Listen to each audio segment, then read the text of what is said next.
నమస్కారం. Welcome to our channel. నేను మీ పద్మావతి. వాస్తు సామ్రాట్, వాస్తు విభూషణ్, కాటిగర్ హరి గారు, వాస్తు పండితులు. ఈరోజు ఆయన మన స్టూడియోలో ఉన్నారు. ఆయనతో మాట్లాడి తెలుసుకునే ప్రయత్నం చేద్దాం. చూసేసేయండి. నమస్కారం గురుగారు. నమస్తే. గురుగారు, వాస్తవానికి బీరువాను నైరుతి దిశలో పెట్టకూడదు అని అంటారు. ఇది ఎంతవరకు వాస్తవం అంటారు? ఎందుకని నైరుతి దిశలో మన బీరువాని ఉంచకూడదు? ఒరిజినల్ గా నైరుతిలో పెట్టొద్దనేది చెప్పింది నేను ఒక్కడిని. ప్రతి ఒక్కరైతే 100% నైరుతిలోనే పెట్టాలంటారు. అది 100% రాంగ్ సిస్టమ్. ఎందుకని? ఎందుకు అంటే నేను ఒక మాట చెప్తాను. ఇంటి లోపల కిచెన్ ఎక్కడ పెడతాం? ఆగ్నేయం. ఆగ్నేయం అందరికి తెలిసిన మాటనే, రైట్. మాస్టర్ బెడ్రూమ్ అంటే ఎక్కడ పెడతాం? నైరుతి, కామన్ పాయింట్. పూజ గది ఎక్కడ పెడతాం? ఈశాన్యం, కామన్ పాయింట్, అందరికి తెలిసిందే. మరి ధనాగారం ఉత్తరంలో ఉండాలనేది శాస్త్రం చెప్పింది. మరి ధనాగారం అన్నప్పుడు బీరువా వస్తుందా, డబ్బులు పెట్టే బీరువా వస్తుందా? రెండు కండిషన్స్ మళ్ళీ ఇక్కడ.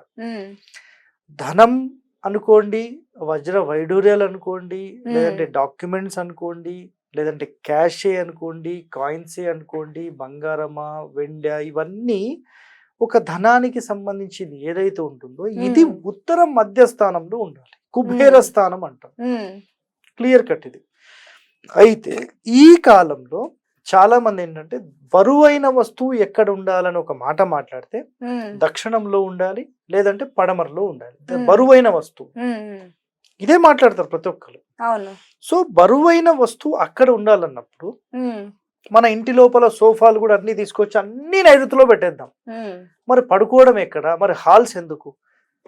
ఒక ఇంటికి ఉత్తరంలో గోడ కడుతున్నారా? కట్టట్లేదు? అందరు కడుతున్నారు. రైట్. తూర్పులో కడుతున్నారా? కట్టడం లేదు. పెడతారు కానీ ఒక గేట్ అనేది ద్వారం. గేట్ కాదు, ఇంటి లోపల తూర్పు మొత్తం వాల్ అయితే ఉంటుంది. రైట్. మరి తూర్పు ఉత్తరంలో ఇలాంటి బరువైనవి మనం పెడుతున్నారు అన్నప్పుడు ఈ గోడలు కూడా బరువే కదా జనరల్ గా. అవును కదా. మరి అవన్నీ తీసేసి పడదలు కట్టొచ్చు కదా. బరువులు అనే మాట వచ్చినప్పుడు వాళ్ళు కంప్లీట్ గా పడదలు కూడా కట్టొచ్చు. మరి అది కట్టదే. మనకు వాస్తు అనేది ఒక బ్యాలెన్స్డ్ గా ఉండే హౌస్ నిర్మాణం, బ్యాలెన్స్డ్ గా ఉండాలనేది కండిషన్. రైట్. ఇప్పుడు మీరు ఒక కార్ తీసుకున్నారు. ఆ కార్ ఉత్తరం ఫేసింగ్ పెట్టామో లేకపోతే తూర్పు ఫేసింగ్ పెట్టాము.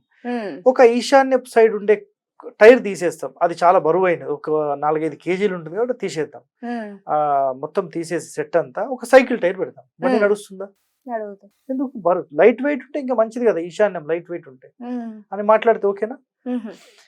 ఒక కార్ ఒక వీల్ అలైన్మెంట్స్ ఏవైతే ఉంటాయో బ్యాలెన్స్ ఒక 1-2 mm తప్పినా మీ కార్ అనేది షేక్ అవుతుంది. అలాంటిది ఒక ఇంటి నిర్మాణం చేసినప్పుడు ప్రాపర్ అలైన్మెంట్ లో ఇల్లు కట్టాలి. ఇటువైపు బరువు ఇటువైపు బరువులు ఉండొద్దు అనే శాస్త్రం ఎక్కడ చెప్పలేదు. 100% మనకు గుర్తుపెట్టుకోండి, పూర్తి నైరుతిలో ఎప్పుడు ఎలాంటి బరువులు పెట్టొద్దు. ఇది ఒరిజినల్ రూల్స్. సో ఇంటికి సంబంధించిన 4 మూలలు ఫ్రీగా వదిలేసేయాలి. ఇది ఫస్ట్ కండిషన్.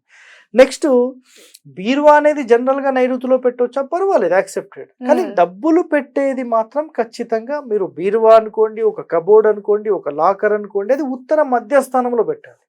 ఎక్కడంటే అక్కడ పెడతానంటే కుదరదు. అంటే ప్రతి దానికి ఒక స్థానం అంటూ ఉంటుంది.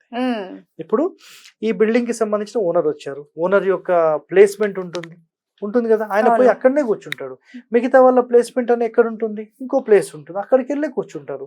సో ప్రతి దానికి ఒక ప్లేస్మెంట్ ఎలాగైతే ఉంటుందో ధనాగారానికి సంబంధించింది ఉత్తర దిశ కుబేర స్థానం అన్నాం. కుబేరుడు మీకు కర్ణాటక రాష్ట్రం మీరు ఎక్కడికి పోయినా కుబేర మూల అంటే నైరుతి మూల అంటారు. అట్లా అయిపోయింది. కర్ణాటక ప్రజలారా గుర్తుపెట్టుకోండి, కుబేర మూల అనేది నైరుతి కాదు. కుబేర స్థానం అనేది ఉత్తర మధ్యస్థానం. నార్త్ టోటల్ విడత ఎంత ఉందో తీసుకొని దాంట్లోని సెంటర్ ఆఫ్ ద పార్ట్ మాత్రమే కుబేర స్థానం. మనకు తిరుమల వెళ్తాం, తిరుమలలో హుండీ ఎక్కడ ఉంటుంది? ఉత్తరం వైపే ఉంటుంది. సో ఉత్తర మధ్యస్థానంలో ఉంటుంది. సో అదే విధంగా అక్కడ పాటించిన నియమం కరెక్ట్ అది. మరి మనం అది పాటించట్లేదు కదా. మనమేమో పాటించట్లేదు, ఒక ఇంటికి పాటించట్లేదు. అది ప్రతి ఒక్కరు మాట్లాడితే బరువైనది వస్తువు కాబట్టి నైరుతిలో పెట్టాలి. నైరుతిలో పెట్టొచ్చు. ఎప్పుడు పెట్టొచ్చు అంటే పూర్తి నైరుతి మూలలో దిమ్మెల్ లాంటివి ఏమీ కట్టకుండా మీరు ఆ ప్రదేశంలో గనక 100% మీరు కాళ్ళుండే బీరువా, మళ్ళీ ప్యాక్డ్ కాదు, కాళ్ళుండే బీరువా అంటే ఎయిర్ ఫ్లో అన్ని వైపులా తిరగాలి, అలా ఉండే బీరువాలు మూలకు పెట్టొచ్చు. ఎవరికైతే ఉత్తర మధ్య స్థానంలో పెట్టే దిక్కు లేదో వాళ్ళు అక్కడ పెట్టొచ్చు. బట్ కండిషన్ ఏంటంటే పూర్తి మూల కాకుండా ఆ రూమ్ యొక్క పడమర మధ్య స్థానంలో పెట్టి తూర్పు ఫేసింగ్ పెట్టుకుంటే మంచిది. కానీ ఒరిజినల్ సిస్టమ్ అయితే ఉత్తరంలో పెట్టి డోర్ ఓపెన్ చేసినప్పుడు దక్షిణ ఫేసింగ్ ఉండాలి. ఇది కండిషన్. సో నేను గతంలో కూడా మా హరివాస్తు ఛానల్లో కూడా 2-3 ఎపిసోడ్ చేశాను. నైరుతిలో పెట్టాలి, దాని యొక్క కండిషన్స్ ఏంటి, మరి ఒరిజినల్ కండిషన్స్ ఏంటి, నార్త్ లో పెట్టాలి, దాన్ని ఎలా పెట్టాలి, మరి ఎందుకు ఈ నైరుతి వచ్చింది, ఈ కండిషన్స్ అన్ని కూడా ఎప్పుడో చెప్పేశాను. సో ఈ ప్రకారము ఆ కండిషన్స్ ప్రకారం ఏంటంటే అట్లీస్ట్ మీరు మీ యొక్క బెడ్రూమ్ కి సంబంధించి పూర్తి నైరుతిలో కాకుండా మీరు ఉత్తర మధ్య స్థానంలో పెట్టిన నంబర్ 1. సింపుల్ అన్నమాట, క్లియర్ కట్. సార్ మరి చాలా మంది అలంకరణ కోసం బీరువాలకి అద్దం పెట్టుకుంటూ ఉంటారు, అద్దాలు ఉన్న బీరువాలను కొంటూ ఉంటారు. మరి కొంతమంది ఏమో అద్దాలున్న బీరువాని పెట్టుకోవచ్చు అంటున్నారు, ఇంకొంతమంది దాన్ని అసలు ఉపయోగించకూడదు అని అంటున్నారు. మరి పెట్టుకోవచ్చు అంటారా, అసలు పెట్టుకోకూడదు అంటారా? మిర్రర్ అనేది వాటర్ కి సంబంధించిన ఎలిమెంట్, రిఫ్లెక్షన్ ఉంటుంది కదా, వాటర్ సంబంధించిన ఎలిమెంట్. పూర్తి నైరుతి మూలలో ఆ వాటర్ సంబంధించిన ఎలిమెంట్ ఉండొద్దు అంటాం, సింపుల్ అది.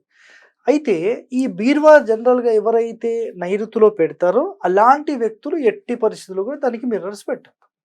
మిర్రర్ పెట్టినా దాని ఇంపాక్ట్ వల్ల ఫైనాన్షియల్ గా డ్యామేజ్ అవ్వచ్చు, మాట ఇంట్లో ఏదో ఫ్యామిలీలో కూడా డిస్టర్బెన్స్ రావచ్చు. సింపుల్ గా సార్ మా ఇంట్లో మా బీరువాకి